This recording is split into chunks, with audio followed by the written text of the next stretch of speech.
Saya sebenarnya sangat bersyukur jumpa dengan platform bisnes telco Tun Wah ni. Awal-awal pembabitan saya dalam bisnes telco ni selepas saya habis grad pada tahun 2014.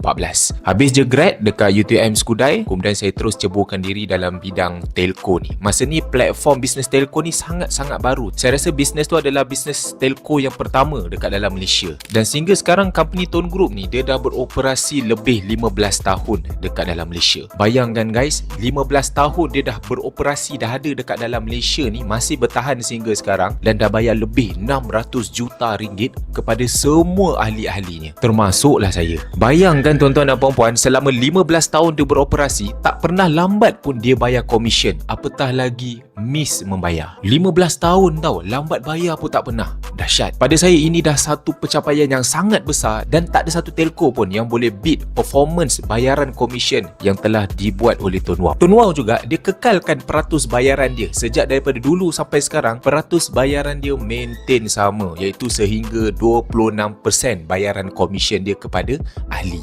Sejak daripada tahun 2014 saya buat sampai sekarang tahun 2025, peratus bayaran komisen yang saya terima tak berubah. Dan kalau tuan-tuan dan puan-puan nak tahu, bayaran komisen yang Tone Wah buat sangat tinggi. Tone Wah ada 3 jenis SIM card. Bayaran komisen SIM card paling rendah dia boleh dikatakan antara yang paling tinggi dekat dalam Malaysia, iaitu bayaran komisen sehingga 14%. Ini belum lagi peratus komisen bayaran untuk SIM card BIS, 26%. Ini memang lagilah tinggi. Wak Ima, bayaran SIM card BIS iaitu 26% komisen tu, itu baru permulaan sebenarnya. Tone Wah boleh bayar lebih besar lagi kalau kita naik rank junior center, service center ataupun branch center. Tone Wah masih lagi mengekalkan prinsip dia sehingga sekarang, iaitu prepaid debt pays. Bayaran income yang berterusan, konsep dia passive income, financial freedom dan income yang boleh diwarisi. Dia masih lagi berpegang kepada prinsip tu sampai sekarang. Bayaran komisen yang Tone Wah buat pun atas daripada top up pelanggan-pelanggan, top up rangkaian. Tak kisah dia top up berapa, walaupun sekecil-kecil sampai sebesar-besar, Tone Wah tetap bayar setiap single sen. Walaupun mereka ni top up dekat mana-mana saja, walaupun dia tak top up melalui apps ke ataupun melalui kita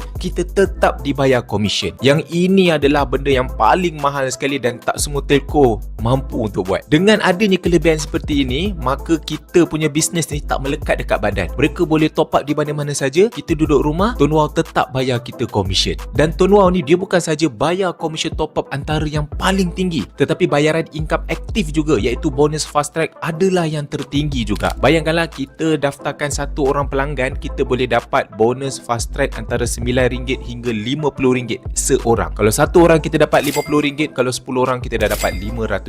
Itu baru bonus active income, belum bonus passive income. Dua-dua antara yang paling tinggi. Dan Tone Wah juga memang sebuah company yang saya nampak sendiri depan mata, mereka sentiasa buat enhancement, sentiasa tambah baik dari masa ke semasa. Mereka tak duduk diam je, tak ada. Diorang sentiasa cuba untuk innovate, cuba tambah baik lagi. Selepas ni macam-macam benda lagi diorang akan tambah baik. Apps dia akan tambah baik. Kita akan ada sistem auto debit top up. Yang ni orang pengguna-pengguna postpaid suka ni. Kita akan ada package handphone, kita akan ada enhancement daripada sudut plan data dan macam-macam lagi. Dan Tone Wah juga akan ada satu ekosistem yang memudahkan setiap ahli-ahli baru ni untuk belajar mulakan bisnes. Jadi saya cadangkan jika anda yang dah pun menggunakan sikap Tone Wah, terus berikan komitmen yang terbaik, ambil peluang buat bisnes ni betul-betul. InsyaAllah kalau kita konsisten, memang boleh dapat hasil, dan hasil tu kita tak akan berhenti dapat tiap-tiap bulan.